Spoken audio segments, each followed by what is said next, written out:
Damon Bruce and Larry Krueger, the 49er Wake Up Crew, and we're not waking up with you. We're getting you ready for a little football this weekend. We got 49ers and Cleveland Browns, and Tony Grossi's been covering the Cleveland Browns for years. He's for the land. He is a man who knows the NFL very well, and we're very happy to have you on with us today. Tony, how are you? Everything's great out here in Cleveland, so looking forward to the 49ers visit. So let's start with the fact that it sounds like it's going to be a sloppy track. And when you put two good defenses underneath some bad weather, the element of anything can happen certainly comes into play. What kind of an afternoon does Cleveland look like it's going to get on Sunday? I think it's going to be worse on Saturday, a lot wetter on Saturday. But you can't predict the weather here in Cleveland. So it'll probably be wet grounds at the very least. You just hope there's no rain during the game. The Browns' home opener was a horrendous weather day, and usually these are pretty good weather months. So anything can happen. You know, one of the things that's kind of interesting about this matchup is we're going to see P.J. Walker, it sounds like. What do you think, Tony? I mean, Watson's got an injury. Dorian Thompson-Robinson, I thought at times has looked really, really good. Are you surprised the Browns are going with P.J. Walker? How would you evaluate Walker versus DTR? Yeah, well, the sad state of affairs here offensively is that P.J. Walker should be a quantum improvement over Dorian Thompson-Robinson. That was the poor kid's fifth-round rookie from UCLA. His first start comes against the Baltimore Ravens. He did not know he was even playing until an hour, 2.5 hours before the game when Watson opted out of that game. Although he took all the snaps during the week, he was not of the mindset, even going to the park, that he was going to play that morning. So this P.J. Walker's a veteran. You know, he's won 4 games as a starter for Carolina. Although he's new to the team, they didn't pick him up till August 30th after they traded Josh Dobbs to Arizona. I think he gives the team a little more comfort level with him being a veteran. Is Kevin Stefanski, in a weird way, punting on this weekend? Is this we'll lose a battle to win a greater war? Deshaun coming out of a bye week, I thought he would be playing, but it feels like even with Deshaun, taking down the 49ers is going to be a big task. Is this a little bit of a penny wise, pound foolish decision? No, they'd love to have Watson playing. Watson hasn't practiced in 3 weeks. He hasn't thrown a football competitively in 3 weeks. His bruised rotator cuff got worse as you know, after the game. His last game was Tennessee on September 24th, I think, and didn't even leave the game because of the injury. And actually, at the beginning of the following week, was not even on the injury report for the first day of practice. And then we saw him not throwing, and it's been that way ever since. So this is not they have not elected the punt. They're trying to kick a field goal, if anything. This is a phenomenal defense. I've looked at the Browns, saw him a couple times earlier this year. Myles Garrett is playing as well as I've ever seen him play. Denzel Ward on the back end is just absolutely phenomenal. And when you look at Kyle Shanahan's record, Tony, against Jim Schwartz, he's only 1-8 against Schwartz. What has been the impact so far of Jim Schwartz? How do you expect this Browns defense to play against this 49er offense? Yeah, that record's a little skewed. You know, the last time they faced each other, Schwartz was a consultant.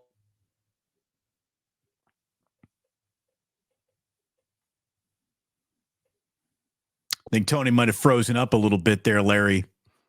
There we go. Oh, no, go ahead. You're back. You're back. I was saying the only good team Shanahan had in this personal series was the 2016 Atlanta Falcons, who went on to go to the Super Bowl, and Matt Ryan was the MVP. That's the only comparison to what Schwartz is facing now. But the record is what he is. He at least he knows Shanahan's system inside out. But this is by far and away Shanahan's best personnel. So it's the Browns' only hope is that Schwartz's defense rises to the occasion and can keep the game close. the problem, and there's only one problem with the Browns defense, is they've only taken the ball away 3 times in 4 games. And, you guys know the 49ers are the stingiest team of all of giving it away. So in order to help this offense, which is really in a bad state, the defense has to, set up scores with turnovers, and they need a phenomenal game out of their special teams, which they haven't had yet. So it's a tall task, but I think the Browns defense will show up and keep the game competitive. Tony Grossi, he is a Browns and NFL analyst for thelandondemand.com and all other precincts around the greater Cleveland area. Nice enough to join us here, getting us ready for 49ers and Browns. Tony, the game within the game, clearly Myles Garrett and Trent Brown, like a good old-fashioned left tackle, straight-up defensive end who lines up over left tackle, old-fashioned battle between these two. And it feels hard to assume that the Browns are going to take this game unless Myles Garrett has an absolutely bonkers game. And let's face it, Trent Williams is very much an antidote to defensive ends having bonkers games. Tell us a little bit more about Cleveland's defense, and if Garrett does have his hands full over there with maybe the best left tackle in football, where else is the problem going to come from with this very skilled defense? Yeah, Jim Schwartz prides himself in having more than a one-man team up front. And if Trent Williams is equal to the task blocking Myles Garrett, and he looked to that against Micah Parsons for sure, the other end, Zadarius Smith, to come through, they sometimes move him inside and then add another end named Obo Okanankwo, who's a very small but very quick defensive end. They're getting some pressure from former 49er Maurice Hurst, who's played well and is staying healthy. But Garrett, it's not a one-man team, although Garrett's reputation is what it is. So Schwartz wants other players involved, and he brings them in waves. There's another line after these guys. So and they'll move Garrett around too. He's moved inside. He's moved to the left side. So he could go up against the Niners right tackle on occasion too. So that is a chess match there. Everything to do with the Browns defense starts up front with the way Schwartz manipulates those guys. We got somebody in the chat who says, Captain Insano says, yo, Tony, hello, all the way from Sandusky, Ohio, a 49er fan there in Ohio. It's the roller coaster capital of America, Sandusky. Is it? Sandusky? Right there, absolutely. Yeah. Big time of year, Halloween too. Big time here at Cedar Point. Yeah. I got to ask you about the Browns' offensive line. I've always been a fan of Joel Bitonio, the left guard. He's out. Or from what I'm reading at least. And that means that they're going to struggle probably against Javon Hargrave. And then the center, the former Seattle Seahawk, is a Posich. Is he going to go? And then I heard that the Browns are somewhat disappointed in the way Jedrick Wills, the former Alabama left tackle, is come on. And then you got Dawan Jones, who's a rookie 4th-round pick, who's a behemoth at right tackle. Do you expect this Browns offensive line to struggle mightily in this game? How do you think they're going to look? Yeah, well, you pointed out all the problems. First with Bitonio, he had a streak of 102 straight games. He's an All-Pro. He will not play in this game. Been ruled out. His backup is a guy named Michael Dunn, who's a serviceable backup who can spot start and handle himself okay. He's no All-Pro. Jedrick Wills, the left tackle, has struggled. Be interesting to see, what if the 49ers move Nick Bosa over there. Dawan Jones, the big Ohio State guy, has held his own. He's huge, but he's held his own, although running has been a problem. Run block. This team had a tremendous run system that's been disrupted by a lot of things. Well, the first was Nick Chubb being out for the year. The second is this inconsistency at quarterback now has discombobulated everything. And now you have injuries hitting the offensive line. So it's far from the number 5th rushing team that it is statistically right now. So, yeah, I think the offensive line is going to struggle, especially now breaking in a quarterback. This quarterback hasn't played with the first team until Wednesday of this week, first time. He's been the scout team quarterback. So that's got to affect the offensive line also. Questions at quarterback, questions at offensive line, a hell of a defense. There is no debating that. But as you look at this and you weigh these two fighters against each other, Tony, how do the Browns do it? How do they walk out of this game with a win? They need a perfect complementary game, and that involves the defense playing outstanding, setting up scoring opportunities, finally getting some turnovers, which sounds impossible against San Francisco right now, but that's their task. The offense has to play conservative. You can't expect PJ Walker to take shot plays, at San Francisco. They got to be patient. They have to turn it into an ugly game offensively. They have to play field position, be okay with punting the ball, and then defending Brock Purdy, inside his own 10-yard line. If that has to happen all day, you got to do it. And Bubba Ventrone's special teams has to, reincarnate the Brad Seeley years. You guys know him. Do something on special teams to affect the momentum of the game. So it's going to take a concerted effort by all three phases, and it's a huge task. There's no question about it. Tony, where are you from originally? Did you grow up in the Cleveland market? I did, yes. Been here. So you've been there for a long time. I got to ask you, because you guys have two players there that absolutely would never fly in San Francisco: Kareem Hunt and Deshaun Watson. And I know it's a very passionate football market, but those guys, if the 49ers tried to add either one of those guys, there would be people with signs, up and down the sidewalk saying, no, no, no, and then no some more. What has been the reaction to the fan, by their, obviously Hunt was there, now he's back. Watson's problems are well documented.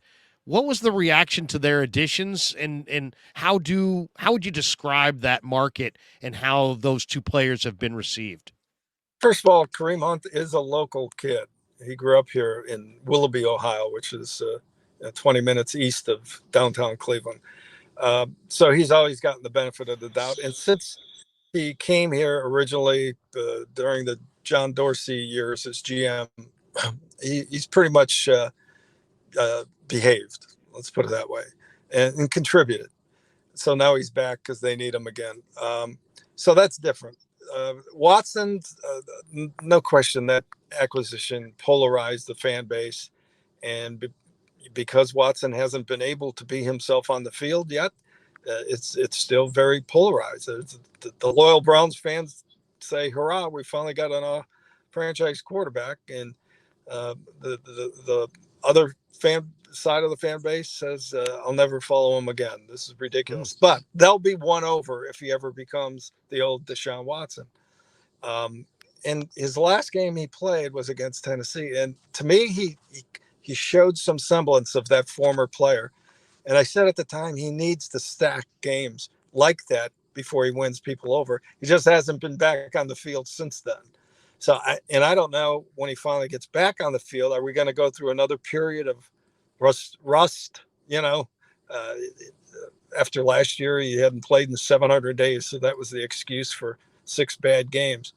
But the image of that one game got everyone a little perked up a little bit. Okay, I can deal with this if he could keep playing like that.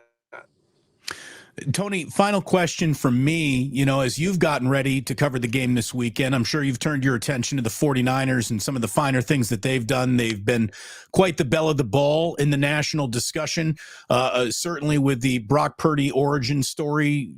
It's like a Disney movie. What are your impressions of the Niners here through 5 weeks? They've been pretty impressive from where we're standing. I'd like to know what you think. Yeah, I think they're awesome. I think right now they're the best team. The teams in the NFC, on their heels. The Eagles haven't peaked. The Lions are an unknown quantity,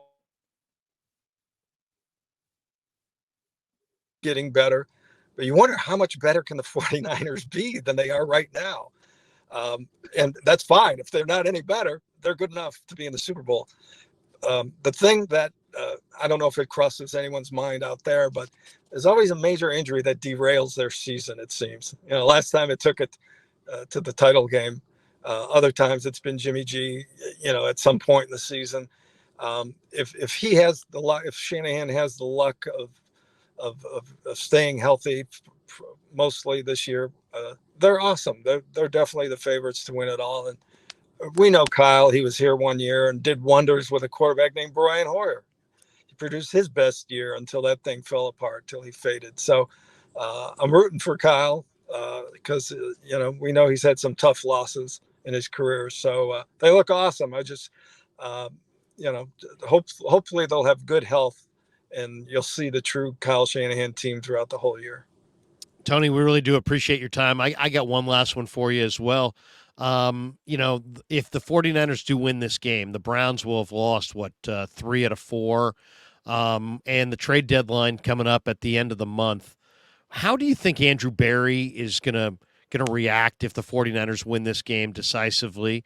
The Browns have some very attractive players that would be very attractive players to other teams. And they're foundation piece players, but guys like Greg Newsome and Denzel Ward, I mean, Jeremiah Owusu-Koramoah, almost anybody on that front line. They're really good on the line of scrimmage on both sides of the ball. If the Niners win this game decisively, the Browns' schedule is not that tough, so they could, and it's early in the year. But will Barry pivot and become a seller at the deadline? If and who do you think he would move if that were the case, or is that absolutely a ridiculous idea there and it's not being discussed and they're not thinking along those lines? Pretty much the latter point. They are not in rebuild or selling mode. They lose this game. It's an NFC game. It doesn't hurt as much as an AFC game in tiebreaker situations. They're still within reach in their division. They'd be 2-3, but they're 1-2 in their division. That I've said all along, the shortest path for them to the playoffs is winning their division, and don't worry about AFC tiebreakers. So they still have 3 games in their division, and the key one is November against Baltimore. So no, this was not a let's see what happens year. This was a playoff or bust year. So he's not in a selling mood, and he's really not in a buying mood, because there's not one position where you could point to and say, if we only had this, we'd be there. I mean, he was one of the most active GMs in the whole off season. So they have what they have. They've made their bed. They got to sleep in it now and hope Watson gets back as soon as next week. Tony, when's the last time you allowed yourself to be strapped into one of those Cedar Point roller coasters? Yeah, it was a few years ago. My bones got rattled enough, and I'm a little too old for those. But it's a great place. It really is. But roller coaster technology is straight up scary these days. It really is. Tony, thank you very much for joining us. It was great to pick your mind about this matchup, and have yourself a great weekend. Thank you. All right, tell your boys to take it easy on these guys. Thanks again, Tony. All right, take care, guys.